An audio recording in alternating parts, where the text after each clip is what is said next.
मेरी शादी वाले दिन मेरा 12 साल का देवर बहुत खुश था। मैंने हमेशा उसे अपना छोटा भाई समझा था और वह भी मुझे भाभी माँ कहकर पुकारता था। पति की मौत होने से कुछ दिन बाद मुझे अकेले सोने में डर लगता, तो मैं अपने देवर को अपने साथ बेड पर सुलाने लगी। सर्दियों की रातें थी और एक बिस्तर में मुझे देवर के साथ सोना बहुत अजीब सा लगता था। देवर मुझसे काफी छोटा था। वो 12 साल की उम्र में भी 18 साल का जवान लड़का लगता था। पति की मौत के बाद मैंने बहुत मुश्किल से ही गुजारा किया था, लेकिन कब तक मैं इस तरह गुजारा करती। उस रात सोचा कि एक बार देवर को आजमा के देखती हूँ। आधी रात हुई तो देवर को हिलाकर देखा तो वह गहरी नींद में था, लेकिन वहां हाथ लगाते ही मेरी आंखें हैरत से फटी की फटी रह गई, क्योंकि उसका 7 इंच 2 दिन पहले ही मेरा पति इस दुनिया से चला गया था। मेरे घर में मेरे सास ससुर और ननदें भी नहीं थी। मेरे पति का इस दुनिया में अपने छोटे भाई के अलावा और कोई नहीं था। राहुल की उम्र सिर्फ 12 साल की थी। वह मुझसे छोटा था। जिंदगी में मैंने कभी उसे छोटे भाई से ज्यादा कुछ नहीं समझा था। मेरा देवर 12 साल का था। मैंने उसे हमेशा ही बच्चों की तरह समझा था। जब मेरी शादी हुई थी तो वह मेरी शादी वाले दिन बहुत खुश था। कहता था कि मुझे नई माँ मिल गई है, लेकिन मेरी माँ मुझे यही समझाती रहती थी, बेटा तुम्हारा देवर तुम्हारा बेटा नहीं है, इससे फासले पर रहना। थोड़े अरसे के बाद वह बड़ा हो जाएगा, फिर उसका और तुम्हारा पर्दा लाजिम होगा। इसलिए तुम अभी से इसे आदत डालो कि वह तुम्हारे कमरे में बिना रोक टोक न आया करे। मैंने बहुत बार देखा है कि तुम्हारा देवर बिना वजह मुंह उठाए तुम्हारे कमरे में आ जाता है। बेटी, तुम्हें ऐसा नहीं करना चाहिए। तुम एक शादीशुदा लड़की हो। तुम्हें अपने पति की भी परवाह करनी है और अपने घर वालों की भी। मैं अपनी माँ की बातें सुनती तो मुझे ऐसा लगता, राहुल के बारे मेरी माँ बहुत बुरा सोचती है, इसलिए मैं उनकी बातों पर खफा होती थी। लेकिन जब आज मैं बेसहारा हो गई, मेरा पति इस दुनिया से चला गया था, तो मेरी आंखों से आंसू बह रहे थे। मैं सोच भी नहीं सकती थी कि वह मुझे अपने 12 साल के भाई के ऊपर छोड़कर इस दुनिया से चला जाएगा। मेरी जिंदगी मुश्किल में पड़ गई थी। रो रोकर मेरा बुरा हाल था। रात के 12 बज गए थे। मेरा देवर राहुल अभी तक घर नहीं आया था। वह शायद अपने भाई के रिश्तेदारों के साथ मसरूफ था।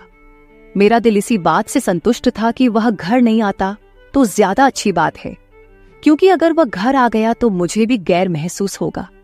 मुझे रह रहकर अपनी माँ की बातें याद आ रही थी, लेकिन इस लम्हे घर के दरवाजे पर दस्तक हुई। मेरा दिल उछलकर हलक में आ गया।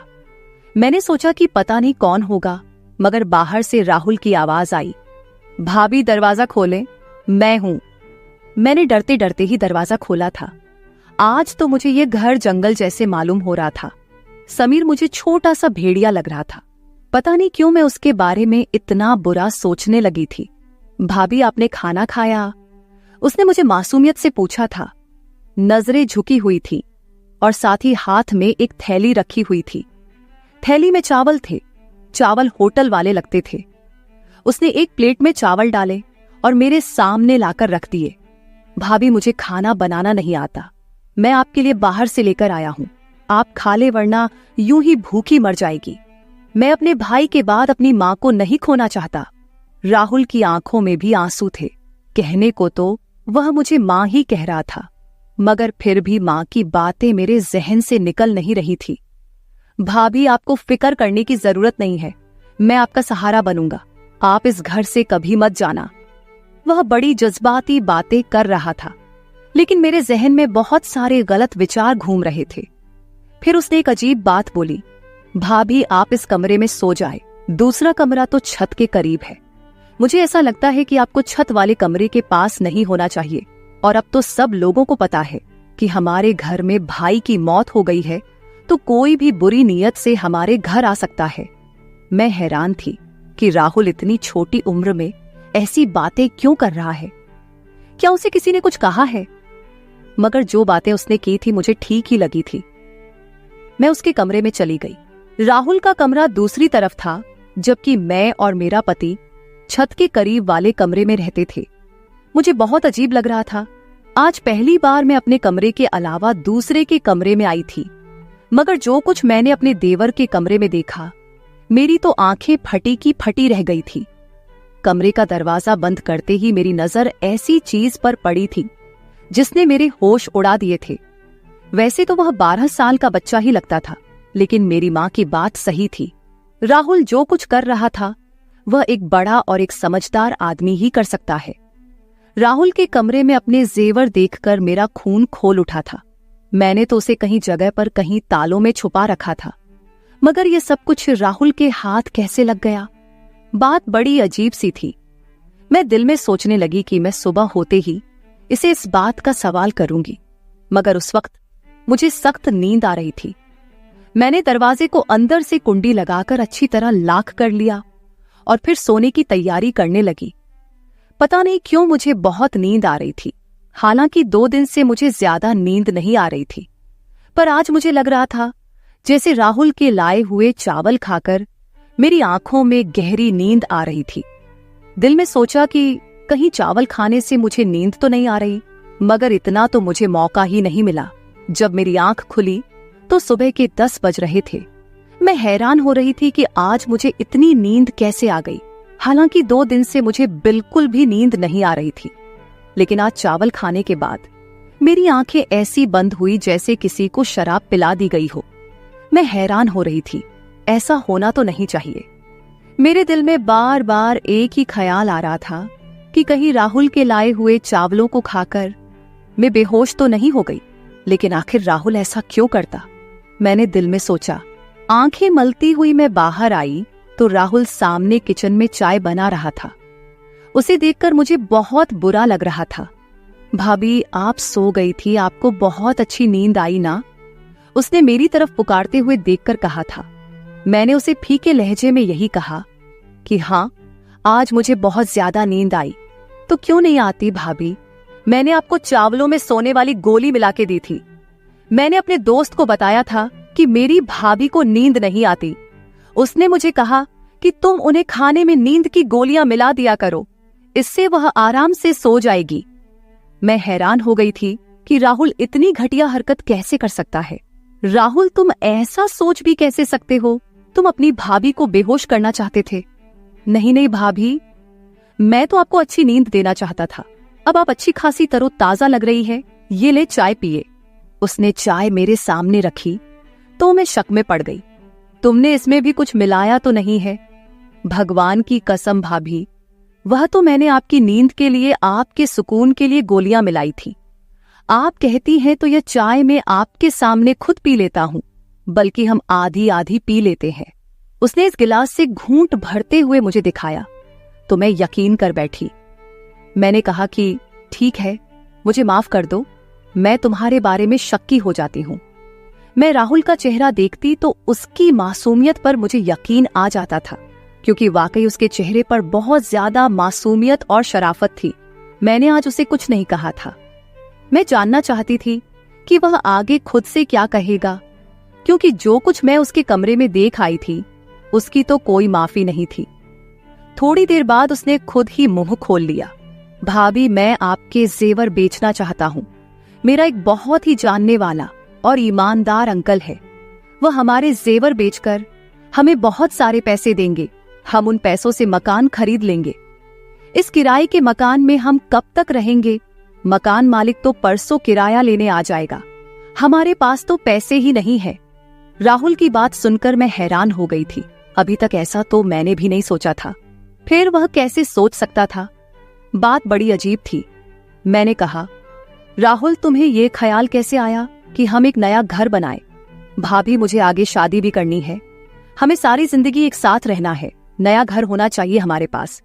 और किराए के घरों में तो इंसान सिर्फ जलील और रुस्वा होता है। राहुल की बात ठीक थी, इसलिए मैंने उसे जेवर वाले मामले में कुछ नहीं कहा। लेकिन मुझे डर था कि वह जेवर बेचकर हमारे पास अगर पैसे ना आए तो क्या होगा। मैं एक बेवा औरत थी। मेरा देवर 12 साल का था, तो ऐसे में कोई भी हमें आराम से, आसानी से धोखा दे सकता था। मैंने सोचा कि इस बारे में किसी से मशवरा कर लूं। मैं अपने मायके वालों से कहती हूं, वह मेरी मदद जरूर करेंगे। राहुल तो छोटा बच्चा था, जबकि इस बात पर मुझे अभी तक गुस्सा था कि उसने मेरे कमरे से आखिर इतने ताले तोड़कर वह जेवर निकाले कैसे, जबकि ताले टूटे हुए भी नहीं थे, जबकि इस जेवर के बारे में मैंने राहुल को बताया भी नहीं था। मुझे अब राहुल पर गुस्सा आ रहा था, लेकिन हर बार जब भी वो कुछ करता, उसकी मीठी बातें और समझदारी मेरे गुस्से की आग को ठंडा कर देती। मैंने अपने मायके वालों से कहा कि मुझे यह जेवर बेचकर घर खरीदना है। उन्होंने मुझसे कहा कि नहीं, घर लेने की जरूरत नहीं है, तुम अब बेवा हो चुकी हो, तुम्हें अब हमारे घर आना होगा। पर मैं उनके घर नहीं जा सकती थी। मैं जानती थी कि मेरे भाई अपनी बीवियों के गुलाम हैं। वह अपनी बेवा बहन को कभी भी सहारा नहीं देंगे। जिंदगी भर इंसान उनके सहारे तो नहीं रह सकता। अभी अच्छा मौका था, मैं अपने जेवर बेचकर एक घर खरीद सकती थी। मेरे पति ने अपनी जिंदगी में मेरे लिए काफी सारे जेवर बनाए थे, मगर अपने भाइयों की नीयत देखकर मैंने वह जेवर देने का इरादा तय कर दिया। अब मैं राहुल के सहारे ही चल रही थी। मैंने कहा, राहुल, तुम चाहे तो वह जेवर बेच दो। मैं अपने मायके वालों से और उनके रवैया से मायूस हो गई हूं। राहुल ने अपने उन्हीं अंकल को वह जेवर जाकर दे दिए और 2 दिन के बाद हमें एक बहुत मुनासिब जगह पर घर ढूंढकर घर की चाबी और घर के कागजात उन्होंने राहुल के हवाले कर दिए। मैं तो इस सारे अमल पर हैरान रह गई कि 2 दिन में इतनी जल्दी यह घर हमें कैसे मिल सकता है, जबकि लोगों को काफी सारा काम भी करना पड़ता है। घर का इंतकाल, घर के कागजात, बहुत सारी ऐसी चीजें होती है जिन पर इंसान को मेहनत करनी पड़ती है, वक्त लगाना पड़ता है। जब राहुल ने कागजात लाकर मेरे हाथ में रखे तो मैं हैरान रह गई थी। वह था तो 12 साल का, मगर उसकी सोच बड़ों वाली थी। फिर उसने एक अजीब सी बात कही। कहने लगा कि भाभी, हम सारा घर साफ कर लेंगे, तो आपसे जरूरी बात करनी है। आज राहुल की आंखें तो अजीब सी लग रही थी। उसकी नजरों में कोई अजीब सी बेचैनी थी, जिसे देखकर मैं समझ नहीं पा रही थी कि वह मुझसे क्या कहना चाहता है। उस वक्त मैं जल्दी में थी। हमने घर में सारा सामान भर दिया था।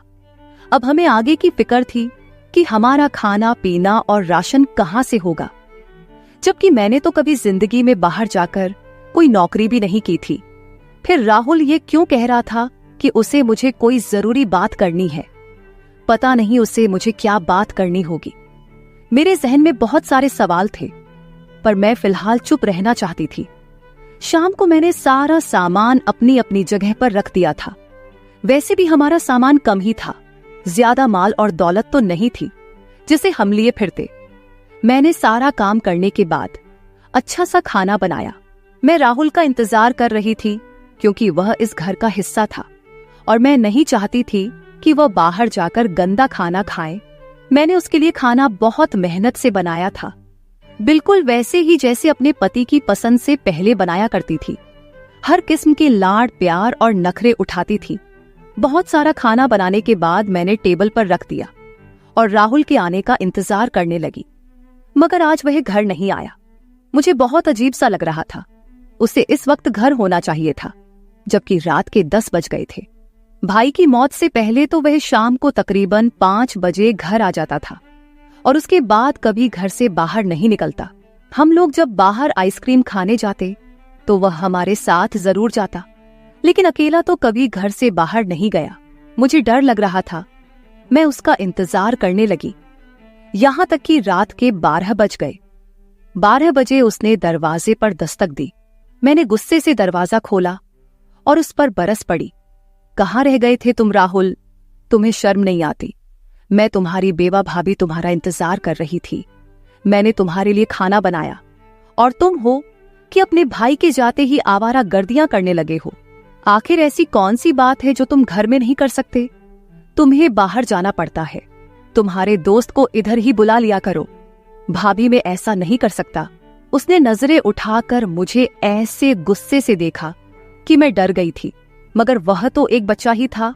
मैंने दिल में सोचा, मैं इसे डरा धमका तो सकती हूँ। मैं यही ख्याल करके उससे बात कर रही थी कि वह मुझ पर चिल्ला उठा, भाभी बस कर दो, मुझे अब आपकी कोई बात नहीं सुननी और जो आपने खाना पकाया है वह आप खुद खा ले। ये कहकर वह अपने कमरे की तरफ चला गया। उस वक्त वह किसी 40 साल के मर्द की तरह गुस्सा कर रहा था। मुझे इस पर बहुत अफसोस हो रहा था। वह गुस्से में था। कोई बात उसके पीछे जरूर होगी। मैंने यही सोचकर उसके कमरे में जाकर दस्तक दी। उसने दरवाजा खोला, मुझे अजीब सी नजरों से देखकर बोला, एक बात कहूं भाभी, आप मुझसे शादी कर ले वरना आप काफिर हो जाएंगी। उसकी बात सुनकर मेरी आंखें फटी की फटी रह गई थी। तुम ऐसा सोच भी कैसे सकते हो कि मैं तुमसे शादी करूंगी? कहाँ गया तुम्हारा माँ वाला प्यार? तुम तो मुझे सुबह शाम माँ कहते हो। अब क्या हो गया? किसने तुम्हारा दिमाग खराब कर दिया है? इतनी घटिया बात तुमने अपने जहन में सोची भी कैसे और फिर मुंह से कैसे निकाली? मैं गुस्से से आग बबूला हो रही थी। वह बिल्कुल इसी तरह बिना किसी शर्मिंदगी के मेरे सामने हाथ बांधे खड़ा मुझे टकटकी नजरे से देख रहा था।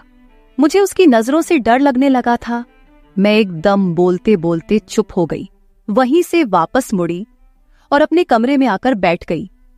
मैंने कमरे का दरवाजा अच्छी तरह से बंद कर लिया था। मेरा दिल जोर जोर से धड़क रहा था।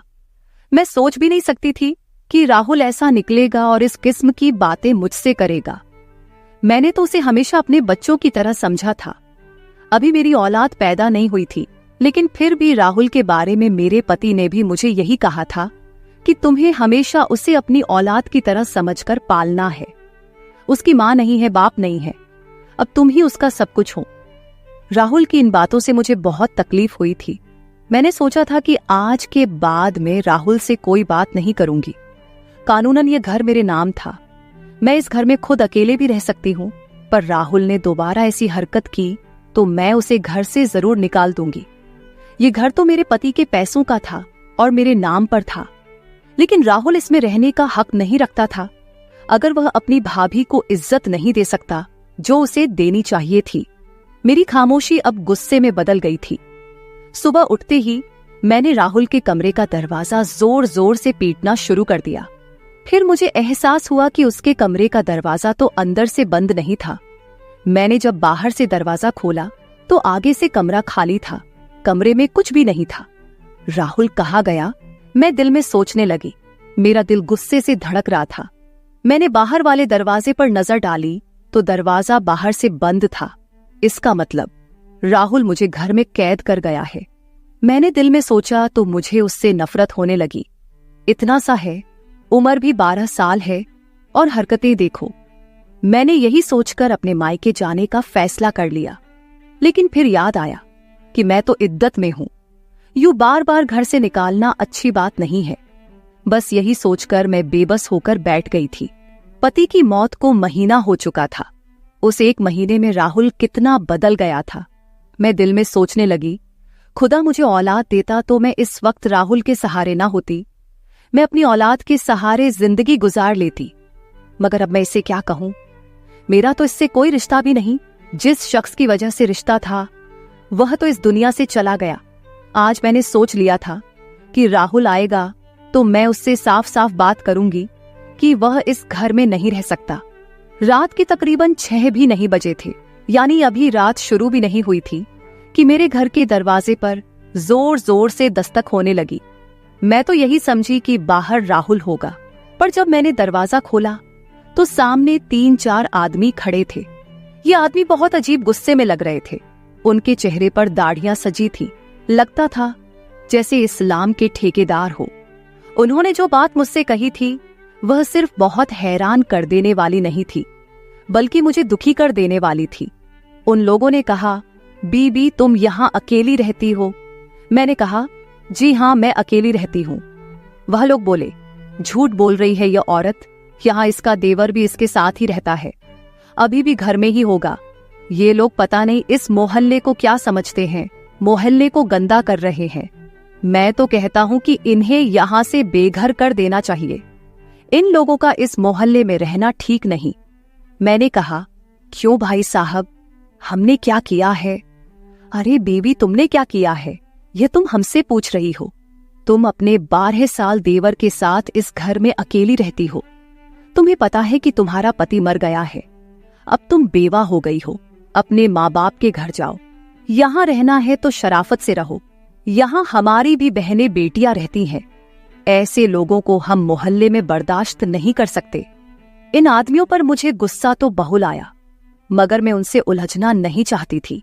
मैंने उनके मुंह पर ही घर का दरवाजा बंद कर दिया। आंखों से आंसू बहने लगे। राहुल पर मुझे गुस्सा आ रहा था। यह सब उसी का किया धरा है। मैंने अपना सामान बांधना शुरू कर दिया। यहां रहना मेरे लिए मुश्किल हो चुका था। मैं जानती थी कि राहुल ने ही मेरे बारे में ऐसी बातें फैलाई होगी जैसे मैं बहुत गुनहगार औरत हूं। सच कहते हैं, ये दुनिया अकेली औरत को खा जाती है। भगवान सबकी इज्जत को हिफाजत में रखे। तो मेरे प्यारे दोस्तों, ये थी हमारी आज की छोटी सी कहानी। आपको यह कहानी कैसी लगी कमेंट करके जरूर बताएं। अगर आपको यह कहानी पसंद आई हो तो इसे लाइक करें और अपने दोस्तों के साथ शेयर करें। अगर आप ऐसी ही और भी इंटरेस्टिंग और रोमांटिक कहानियां सुनना चाहते हो तो चैनल को सब्सक्राइब जरूर कर ले और बेल आइकॉन ऑन कर ले ताकि आपको मेरी आने वाली नई वीडियो की सूचना तुरंत मिल सके। कल मिलेंगे एक और नई कहानी के साथ। धन्यवाद।